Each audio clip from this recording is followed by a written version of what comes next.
పుష్యమి నక్షత్రంలో 28 ఏళ్ల కింద పుట్టాడొకడు. నేరేడు పండు లాంటి కళ్ళు, అరిటాకంత చెయ్య, తుఫాన్లో పరిగెడతాడు.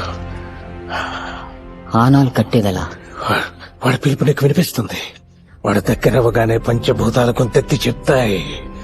నేల ఒళ్ళు విరుచుకుంటుంది సిద్ధ. ఇసక్క కసి పుట్టినట్టు లేచాడుతుంది. అడుసురన్నప్పుడల్లా గాలి ఓరుమంటుంది.